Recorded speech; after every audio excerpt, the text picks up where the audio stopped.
Hello students, आज हम बात करेंगे कॉमर्स से सब्जेक्ट अकाउंट्स की। इसमें हमारा चैप्टर है फाइनेंशियल स्टेटमेंट विद एडजस्टमेंट, जिसका हम रिवीजन कर रहे हैं। आज हम जिस न्यूमेरिकल क्वेश्चन का रिवीजन करेंगे वो होगा क्वेश्चन नंबर 14। तो क्वेश्चन नंबर 14 पर फोकस कीजिए, जिसमें गुडविल है 30। मिल गया सबको? ठीक। सबसे पहले हम अपनी कुछ कॉमन आइटम्स लिखेंगे। वो कौन से कॉमन आइटम्स होंगे? जैसे कि ओपनिंग स्टॉक। देखिएगा ओपनिंग स्टॉक कितना दिया गया है क्वेश्चन में। क्वेश्चन में ओपनिंग स्टॉक ये दिया गया है 40,000। बिल्कुल लिख दूं? सब समझ रहे हैं? तो यहाँ पर मैंने लिखा ओपनिंग स्टॉक 40,000 रुपीज। किसी को कोई दिक्कत हो तो बता दीजिए। इसके बाद आगे चलते हैं। आगे चलूं? इसके बाद ओपनिंग स्टॉक के बाद हमें क्या दिया गया है? परचेस। कितनी है परचेस? 51। ये चेक करें, साथ में क्वेश्चन में परचेस रिटर्न दिया गया दूसरे कॉलम का फर्स्ट। तो मैंने यहाँ पर लिखा टू परचेस। कितना है? 51,000। To purchase 51,000 minus purchase return कितना है? 2650। बिल्कुल। तो इसमें से हमने 2650 माइनस किए, तो ये बचे नहीं हमारे, ये बचे 48,350। इतनी बात समझ में आ गई? क्लियर? उसके बाद सेल्स। सेल्स कहां लिखेंगे? क्रेडिट साइड में। By sales. कितनी है सेल्स? 1,15,000। ओके। इसमें से क्या माइनस करेंगे? Sales return. तो 1,15,000 में से मैंने माइनस कर दिए सेल्स रिटर्न। कितनी है सेल्स रिटर्न? 2,000 रुपीज। ओके। तो 115 में से 2 माइनस किए, ये बचे 1,13,000 रुपीज। इसके बाद आप यहां पर आ जाइए। सबसे पहले यहां पर लिखेंगे कैपिटल। आप अपने क्वेश्चन में फोकस कीजिए। क्वेश्चन में जाकर दूसरे कॉलम में सेकंड आइटम दिया गया कैपिटल 2,03,000। ओके। इसके बाद आप एडजस्टमेंट में जाएं। एडजस्टमेंट में जाकर चेक करें कि कोई आईओसी है क्या। यदि आप एडजस्टमेंट में जाकर देखें तो यहां पर कोई आईओसी नहीं दिया गया है। क्या नहीं दिया गया है? कोई आईओसी नहीं दिया गया है। इतनी बात क्लियर होगी? समझ रहे क्या? यहाँ पर कोई आईओसी नहीं दिया गया। उसके बाद हम क्या माइनस करेंगे इसमें से? नेट प्रॉफिट ऐड करेंगे, नेट लॉस माइनस करेंगे। उसके बाद जो बचेगा उसमें से 3 चीज, ड्रॉइंग, लाइफ इंश्योरेंस। जाकर ट्रायल बैलेंस में देखें, ड्रॉइंग तो मिल गई मुझे। ड्रॉइंग तो नीचे से तीसरा दिया गया है। कितना है ड्रॉइंग? 15,000 रुपीज। तो ड्रॉइंग तो मैंने यहाँ पर लिख दिया माइनस ड्रॉइंग्स। कितना है? 15,000 रुपीज। ओके। उसके बाद चेक कीजिए लाइफ इंश्योरेंस, और वो है क्या? चेक करो लाइफ इंश्योरेंस और इनकम टैक्स है क्या। यदि मैं चेक करूं तो ना तो लाइफ इंश्योरेंस है, ना यहाँ पर इनकम टैक्स है। क्लियर? अब इसके बाद सीधे अपने एडजस्टमेंट पर आ जाइए। फर्स्ट एडजस्टमेंट दिया गया है क्लोजिंग स्टॉक। क्लोजिंग स्टॉक एक तो यहां पर आएगा ट्रेडिंग अकाउंट के क्रेडिट साइड में, बाय क्लोजिंग स्टॉक। कितना है क्लोजिंग स्टॉक? 60,000। क्लोजिंग स्टॉक है जी यहाँ पर 60,000 रुपीज। दूसरा ये कहां पर आएगा? असेट्स में यहाँ पर है क्लोजिंग स्टॉक। कितना? 60,000 रुपीज। मुझे उम्मीद है यहाँ तक तो आपकी क्लियर हो गया होगा। इसके बाद दूसरा एडजस्टमेंट, प्लांट और मशीन पर कितने परसेंट डेप्रिसिएशन है? 5। ऊपर जाकर चेक करो प्लांट और मशीन, तीसरा आइटम दिया गया है पहले कॉलम में। प्लांट और मशीन दिया गया है 40,000 रुपीज। तो जाकर असेट्स में मैंने यहां पर लिख दिया प्लांट और मशीन। क्या लिख दिया? कितना दिया गया है? 40,000 रुपीज माइनस मैंने कर दिया डेप्रिसिएशन। क्या रेट है डेप्रिसिएशन का? 5। तो 40,000 का 5% कैलकुलेट कीजिए, 2,000। ये आ गया हमारा 38,000 रुपीज। यहां तक कोई दिक्कत है क्या? इसके बाद आगे आ जाइए। इसको कहां पर लिखेंगे? P&L के डेबिट में। तो P&L के डेबिट में मैंने लिख दिया क्या? 2। चौक ले लूं मैं। P&L की डेबिट साइड में हमने लिख दिया क्या? 2 डेप्रिसिएशन ऑन प्लांट और मशीन। तो मैंने यहां पर लिख दिया 2 depreciation on plant and machine. कितना है? 2,000 रुपीज। आगे फोकस कीजिए। इसके बाद हमें कहा गया कि हमें लूज टूल पर कितने % डेप्रिसिएशन लगाना है, 15%। लूज टूल हमारे लिए असेट्स हैं, तो असेट्स में जाकर मैंने यहां पर लिखा क्या, लूज टूल लिख लिया। लूज टूल कितने हैं, 3000 की है, बिल्कुल। तो लूज टूल लिख लिया 3000 माइनस डेप्रिसिएशन, क्या रेट है 15। 3000 का 15% निकालेंगे तो 450 और ये बचा 2550। इतनी बात क्लियर होगी। दूसरी जगह पर कहां लिखूं डेप्रिसिएशन, तो यहां पर मैंने लिखा to depreciation on loose tool, ठीक है जी, कितना 450। यहां तक क्लियर हो गई बात। इसके बाद डेप्रिसिएशन कहा गया फर्नीचर और फिक्सचर्स पर कितने %, 5%। जाकर चेक करो फर्नीचर और फिक्सचर ऊपर ही दिए गए होंगे ट्रायल बैलेंस में जी। कहां पर है एक बार देखते, हाँ कोई बात नहीं। अच्छा फर्नीचर फिक्सचर 1200 रुपए हैं, कहां लिख दू जाकर, असेट्स में।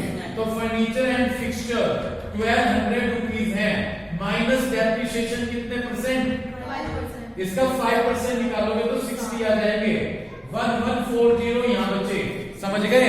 और दूसरी जगह डेप्रिसिएशन का लिख दूं, to depreciation on furniture and fixture, furniture and fixture कितना 60। कोई दिक्कत हो तो बताओ।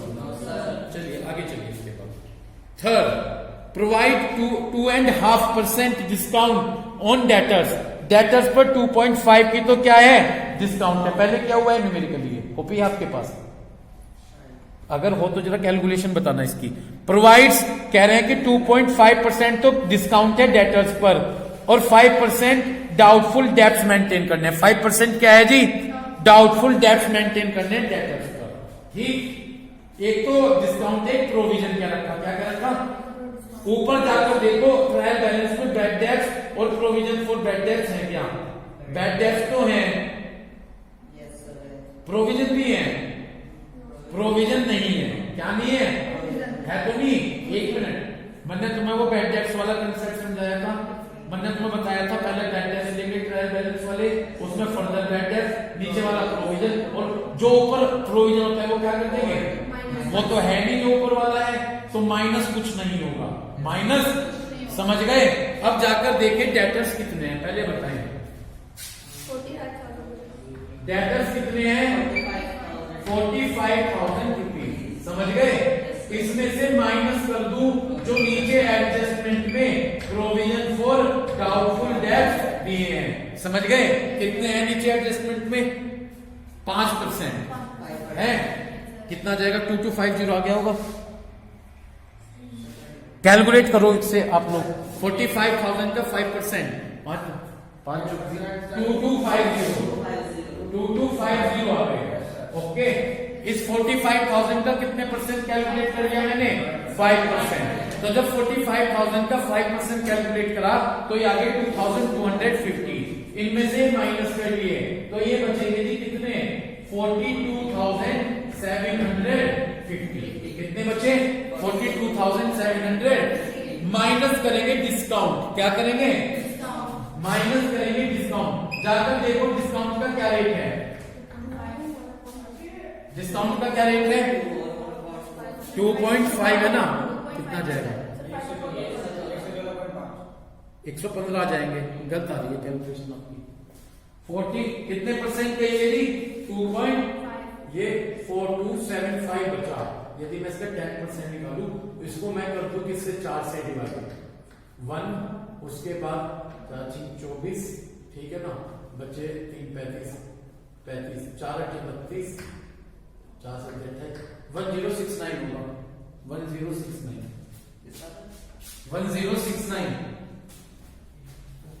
बिल्कुल 1069 बचेगा, कितना बचेगा, 1069, ठीक है ना। ये इसका 2.5% हो गया। पहले मेरी बात सुनो, डेटर्स में से क्या माइनस किया, प्रोविजन फॉर 5%, 2250 आया, माइनस करके बचा 42,750, उसका कितने %, 2.5% का आ गया, वो निकल कर आया 1069। ये किसका निकाला, 2.5% डिस्काउंट का, किस अमाउंट का निकाला, 42,750 जो बचा इसका 2 पॉइंट तो 1069। अब 42,700 इसमें से 1069 जाएंगे तो ये बचेगा जी 41,681। कितना बचेगा? समझ गए बात? नहीं आया दोबारा पूछो। आ गया? अब पहली बात, इस डिस्काउंट को सीधे से जाकर P&L के डेबिट में लिख देते हैं। क्लियर है? क्योंकि ये बिजनेस के लिए लॉस हो गया। हर से समझ रहे हो? तो मैंने जाकर यहां पर क्या लिखा? टू डिस्काउंट ऑन, क्या लिखा? To discount on debtors. कितना? 1069। इतनी बात क्लियर हो गई। दूसरा, यहां पर वो अपना वर्किंग नोट जो करते थे उसकी जरूरत नहीं है, क्योंकि ट्रायल बैलेंस में प्रोविजन नहीं दिया गया है, कोई भी चीज माइनस नहीं करेंगे। लेकिन एक काम करेंगे, ऊपर बैड डेब्ट्स दे रखा क्या? देखो इधर मुझे करते हुए, 2 बैड डेब्ट्स कितने हैं? ट्रायल बैलेंस वाले कितने हैं? 1200। ठीक, इसमें ऐड करते हैं एफबीडी है नहीं, उसके बाद ऐड करते हैं बोरा प्रोविजन, तो प्लस कर दिया प्रोविजन। कितना?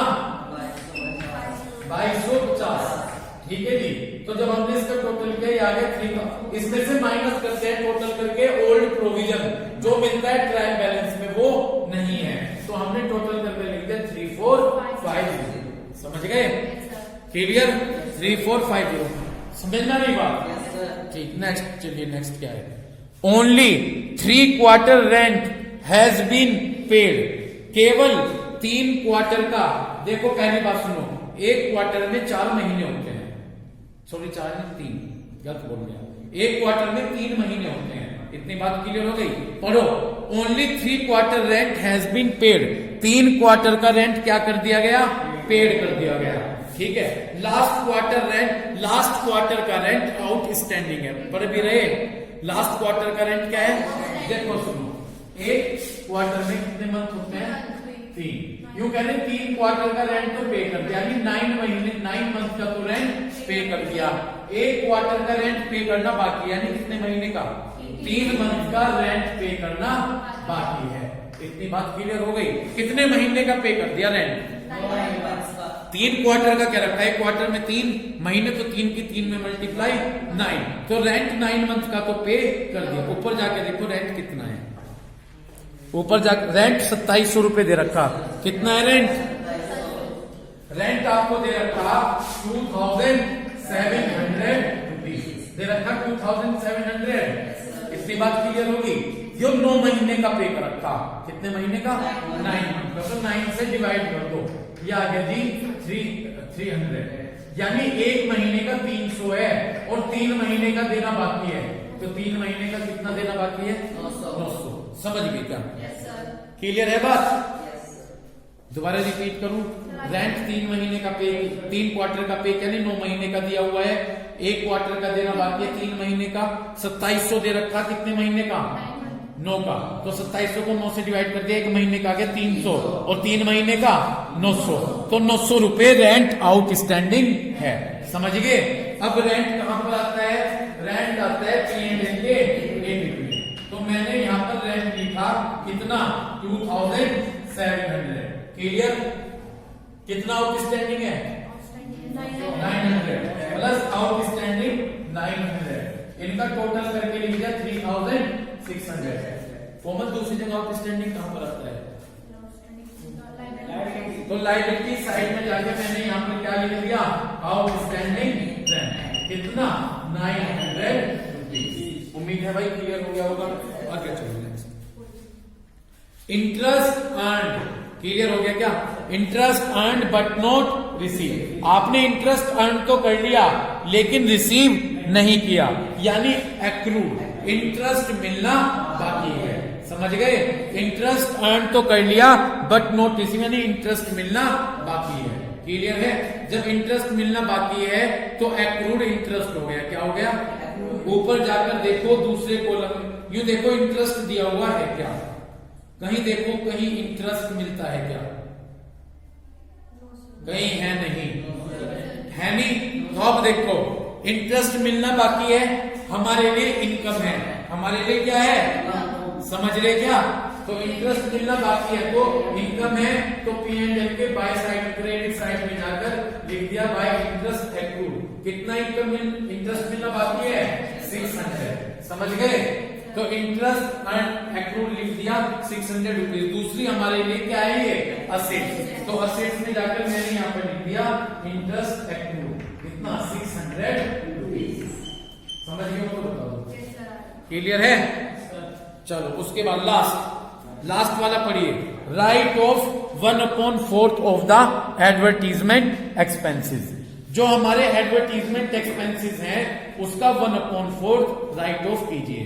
पहले मुझे ओरली सुने, देखो यू कहना चाह रहे एडवर्टाइजमेंट एक्सपेंसेस देखो पर कितने एडवर्टीजमेंट एक्सपेंसेस 3500 हैं।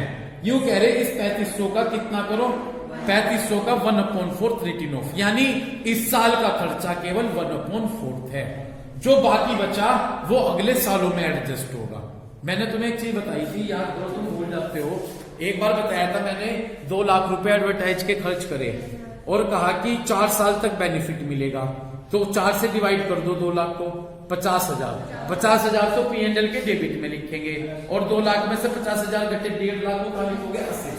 अब ये वही कह रहे कि जितना भी एडवर्टीजमेंट एक्सपेंसेस है उसका 1/4 रिटर्न ऑफ करना, यानी 1/4 तो पी एंड एल अकाउंट में लिख दो और जो बाकी बचे हैं वो असेट्स में लिख दो।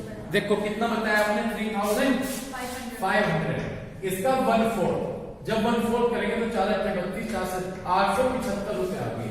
कितने आगे 875 रुपीज आ गए। ये तो कहां लिख दूं, ये तो खर्च मान लो, ये तो कई जगह डेबिट में टू एडवर्टीजमेंट एक्सपेंसेस 875 और जो बाकी बचे, बाकी कैसे बचेगा 3,500 से 875 माइनस कर देंगे, वो कहां लिख दें, वो असेट्स में एडवर्टीजमेंट एक्सपेंसेस।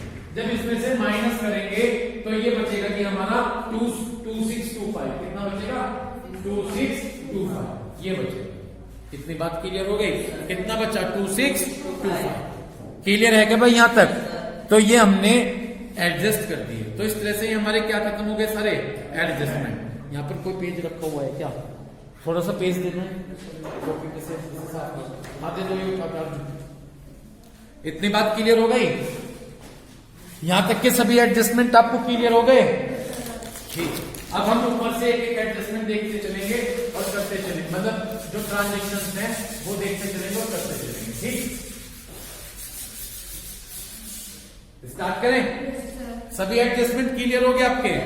ठीक, तो ये थे हमारे एडजस्टमेंट। इसके बाद भाई ऊपर से देखते चले। सबसे पहले क्या है गुडविल। गुडविल हमारे लिए क्या होती है असेट्स। तो असेट्स पे जाकर मैंने यहाँ पर गुडविल लिख दिया, कितना 30,000 रुपीज। ओके, उसके बाद क्या दिया गया है, हो गया लैंड ऑफ डीलिंग। तो हमने यहाँ पर असेट्स है हमारे लिए, असेट्स पे जाकर यहाँ पर लिखा लैंड ऑफ डीलिंग, कितना 60,000। कोई दिक्कत। उसके बाद पढ़िएगा प्लांट और मशीन। यदि आप चेक करें तो प्लांट और मशीन तो हो गया है। प्लांट और मशीन के बाद क्या दिए गए हैं, लूज टूल। लूज टूल भी हो गए हमारे, हो गए ना। उसके बाद क्या है बीआर। बीआर हमारे लिए क्या है असेट्स। तो असेट्स में जाकर मैंने लिखा बीआर, लिखा कितनी अमाउंट 2,000 रुपीज। बीआर की 2000 लिख दिए। आगे चले, बीआर के बाद क्या है स्टॉक। स्टॉक तो हमारा हो गया। उसके बाद परचेस हो गई। उसके बाद ये नहीं हुई वेजेस, ट्रेडिंग से रिलेटेड एक्सपेंसेस है। तो यहाँ पर जाकर मैंने ट्रेडिंग के डेबिट में क्या लिख दी वेजेस। कितनी है भाई 20,000 रुपीज। वेजेस के बाद कैरेज के बाद ट्रेडिंग से रिलेटेड खर्चा है। तो हमने यहाँ पर लिखा 2 कैरेज इनवर्ड। कितना है 1200 जी 1200 रुपए। उसके बाद क्या है कोल एंड गैस। ट्रेडिंग से रिलेटेड खर्चा है तो यहाँ पर मैंने लिख दिया टू कोल एंड गैस। कितना है भाई 5,600 रुपीज। उसके बाद salary. Salary P and L से रिलेटेड एक्सपेंसेस है। पी एंड एल में लिख दूं, लिखी नहीं गई तो यहाँ पर मैंने लिखा पी एंड एल के डेबिट में 2 सैलरी। कितनी है भाई 4,000 रुपीज। ओके, उसके बाद रेंट हो चुका है, हो गया है। उस रेंट के बाद क्या दिया गया है, डिस्काउंट अलाउड। देखो यदि हम डिस्काउंट दे रहे हैं तो ये हमारे लिए एक्सपेंसिव है। क्या है जी, एक्सपेंसिव। तो यहां पर जाकर मैंने डिस्काउंट अलाउड लिख दी। अर्शित कितनी है डिस्काउंट अलाउड, 1500 रुपए डिस्काउंट अलाउड है ना। उसके बाद क्या है जी, देखो यहाँ पर तो स्पेस फील हो गया, मैं यहाँ पर लिख देता हूँ। देखना बोर्ड कवर हो रहा है, हो रहा है। तो मैंने यहाँ पर कैश लिख दिया। कितना है कैश एट बैंक है ना, 25,000 रुपीज। ये असेट्स है, क्योंकि असेट्स का कॉलम फिल हो गया तो यहाँ पर लिख देता हूँ कैश एट बैंक 25,000 रुपीज। इतनी बात क्लियर हो गई। उसके बाद चलिएगा क्या दिया गया है, कैश इन हैंड। तो कहां पर लिख दूं, असेट्स में। तो मैंने असेट्स में यहां पर लिख दिया क्या, कैश इन हैंड। कितना, 1400। ओके। इसके बाद डेटर्स तो हो गए भाई। उसके बाद क्या है, रिपेयर P&L से रिलेटेड एक्सपेंसेस है। किससे, यहां पर फॉर्मेट बना देता हूं मैं P&L का, ठीक है ना जी। पर्टिकुलर अमाउंट रिपेयर P&L से रिलेटेड खर्चा है, तो मैंने यहाँ पर लिख दिया रिपेयर। कितना, 1800। ओके। नेक्स्ट क्या दिया है रिपेयर के बाद, प्रिंटिंग और स्टेशनरी। ये भी बिल्कुल किससे रिलेटेड एक्सपेंस, P&L। तो मैंने यहाँ पर लिख दिया प्रिंटिंग एंड स्टेशनरी। तो प्रिंटिंग एंड स्टेशनरी कितना, 600। ओके। उसके बाद बैड डेब्ट हो गया, बैड डेब्ट तो कर लिया हमने। उसके बाद एडवर्टीजमेंट भी हो गया। फर्नीचर फिक्सचर हो गया, फर्नीचर फिक्सचर। उसके बाद जर्नल, ये भी हुआ है। जर्नल एक्सपेंसेस कहां पर लिखते हैं, P&L के डेबिट में। तो मैंने यहां पर लिखा जर्नल एक्सपेंसेस। कितना, 250। जर्नल एक्सपेंसेस है हमारा 250। उसके बाद इन्वेस्टमेंट क्या होती है हमारे लिए, असेट्स। तो असेट्स में लिख दिया जाएगा मैंने इन्वेस्टमेंट। कितना, जी 5,000 रुपीज। उसके बाद क्या दी गई है, ड्रॉइंग हम लिख चुके हैं। कैरीज आउटवर्ड किससे रिलेटेड एक्सपेंसेस है, P&L से रिलेटेड एक्सपेंसेस है। तो जाकर P&L के डेबिट साइड में मैं यहाँ पर लिख देता हूँ क्या, टू कैरीज आउटवर्ड। कितना है भाई, 1500 रुपए। ओके। सेल्स रिटर्न हो गई है। सेल्स रिटर्न के बाद दूसरे कॉलम पर आ जाए, परचेस रिटर्न हो गई है ना। उसके बाद क्या दिया गया है, कैपिटल भी हमने लिख लिया। उसके बाद बिल्स पेबल हमारे लिए क्या है, तो लायबिलिटी साइड में जाकर मैंने बिल्स पेबल लिख लिया। कितना, 13,800 रुपीज। समझ गए। उसके बाद क्या है, लायबिलिटी। तो क्रेडिटर्स भी मैंने लायबिलिटी साइड में जाकर क्रेडिटर्स लिख दिए 30,000 रुपीज। इतनी बात क्लियर हो गई। सेल्स हम लिख चुके हैं, ठीक है। 1-2 मिनट बची, इतने में बैलेंस वगैरह की इंफॉर्मेशन दे दो, ठीक है भाई। तो इस तरह से ही हमने सभी एडजस्टमेंट और सभी ट्रांजेक्शंस कर लिए। इसके बाद हम मूव करेंगे सब क्वेश्चन करने के बाद ट्रेडिंग अकाउंट पर फोकस करेंगे। ट्रेडिंग अकाउंट से हमें क्या पता चलता है कि हमें ग्रॉस प्रॉफिट हुआ है या, यदि क्रेडिट साइड का टोटल ज्यादा होगा तो यहाँ पर हमको ग्रॉस प्रॉफिट मिलेगा, और यदि डेबिट साइड का टोटल ज्यादा होगा तो हमको यहाँ पर ग्रॉस लॉस पता चलेगा। तो इस तरह से हम ट्रेडिंग अकाउंट को टोटल करके ये देख लेंगे कि हमें ग्रॉस प्रॉफिट बच रहा है या ग्रॉस लॉस बच रहा है। क्लियर है। यदि हमें ग्रॉस प्रॉफिट बचेगा तो यहाँ से इधर ट्रांसफर कर लेंगे P&L अकाउंट में, और यदि ग्रॉस लॉस बचेगा तो उसको यहाँ पर डेबिट साइड में ट्रांसफर कर लेंगे। करने के बाद उसके बाद हम P&L अकाउंट से हमें पता चलता है कि नेट प्रॉफिट हुआ है या नेट लॉस हुआ है। यदि क्रेडिट साइड का टोटल ज्यादा है तो हमको नेट प्रॉफिट बचेगा, और यदि डेबिट साइड का टोटल ज्यादा है तो हमें नेट लॉस बचेगा। तो P&L अकाउंट से हम ये कंसीडर कर लेंगे कि हमें नेट प्रॉफिट हुआ है या नेट लॉस। इस तरह से ट्रेडिंग अकाउंट से तो पता चल गया ग्रॉस प्रॉफिट हुआ है, ग्रॉस लॉस, और P&L से पता चल गया नेट प्रॉफिट या नेट लॉस। उसके बाद बैलेंस शीट में जाएंगे। यदि नेट प्रॉफिट होगा तो कैपिटल में ऐड कर दीजिएगा, यदि नेट लॉस होगा तो कैपिटल से माइनस कर दीजिएगा। समझ गए। नेट प्रॉफिट ऐड कर देंगे, नेट लॉस माइनस कर देंगे, और जो बचेगा उसमें से क्या माइनस कर दीजिएगा, ड्रॉइंग्स। ड्रॉइंग्स माइनस करके जो भी बचेगा उसे बाहर अमाउंट के कॉलम में हम लिख देंगे और फिर दोनों तरफ का टोटल लगा लेंगे। यदि दोनों तरफ का टोटल इक्वल है तो हमारा न्यूमेरिकल क्वेश्चन बिल्कुल सही है। तो उम्मीद करता हूं कि इस तरह से हमने क्वेश्चन नंबर 14 किया। इसकी वीडियो देखकर आप इस क्वेश्चन को अच्छे से क्लियर करोगे। Thank you.